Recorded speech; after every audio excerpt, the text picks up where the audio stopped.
Tapi buat apa ada jalur khusus buat penghafal Al-Quran?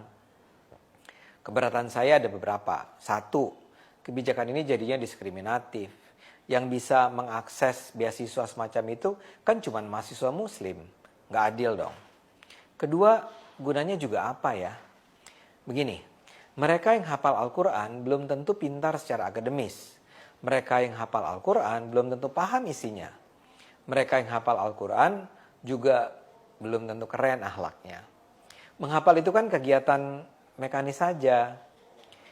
Orang bisa bilang di banyak negara lain seperti di Amerika Serikat kan juga ada beasiswa khusus bagi misalnya atlet olahraga. Kan itu juga tidak terkait dengan kualitas akademik si mahasiswa. Tapi saya rasa kasusnya lain. Universitas di Amerika misalnya merekrut atlet sepak bola agar si anak itu bisa bermain dalam tim sepak bola mereka. Dan tim sepak bola mereka itu akan bersaing dalam kompetisi nasional. Jadi kalau timnya kuat, nama universitas akan ikut terdongkrak. Dan akan mendorong lebih banyak mahasiswa mendaftar ke sana. Kalau pendaftar bertambah, uang mengalir. Jadi ini sih soal bisnis.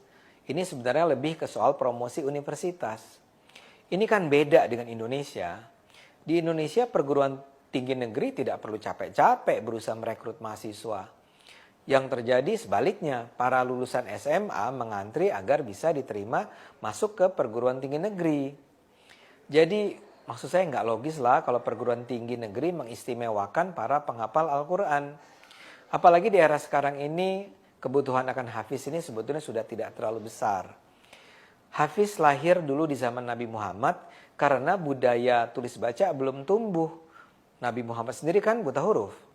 Jadi perlu ada orang-orang yang hafal luar kepala isi Al-Quran yang diturunkan kepada Nabi Muhammad. Dengan adanya si penghafal ini, isi Al-Quran bisa diteruskan dari satu wilayah ke wilayah yang lain atau dari satu generasi ke generasi berikutnya. Dengan adanya hafiz yang waktu itu jadi sumber referensi, orang tidak bisa dengan seenaknya mengubah isi Quran. Atau taruhlah ada orang yang ragu dengan redaksi sebuah surat, dia bisa bertanya kepada para hafiz itu. Tapi sekarang udah beda, apalagi di era digital. Al-Quran sudah tidak perlu dihafal. Al-Quran bisa disimpan di smartphone atau disimpan di Google Drive. Kalau kita tidak yakin, buka saja folder itu. Jadi maaf ya, kita sebetulnya tidak terlalu lagi memerlukan banyak hafiz. Karena itu kalau universitas mau buka jalur khusus atau beasiswa khusus, saya rasa sih mending berikan kepada mereka yang memang punya indikator kualitas akademik tinggi. Ada orang liberal sekarang berkata, itu diskriminatif tuh katanya. Beberapa lembaga menerima beasiswa yang hafal Quran. Bagaimana dengan agama lain? Jawabnya gampang, gak usah pakai dalil. Ya sama aja, hafalin aja kitabnya. Kalau sama-sama hafal dapat beasiswa, kan gampang John. Kan? Anda hafalin aja, cuman memang kitab Anda itu nggak bisa dihafal. Itu aja. Kenapa? Karena memang punya sifat yang tidak sama. Kitab ini asli firman Tuhan. Karena firman Allah beda sifatnya dengan bahasa makhluk. Allah kasih jaminan, mudah dihafal, mudah. Nggak bosan, ya nggak akan bosan. Maka terjadilah dalam kehidupan. Itu di antara tanda kebenaran Islam. Jadi kalau Islam ini agama yang salah, mustahil punya tanda-tanda kebenaran yang nyata.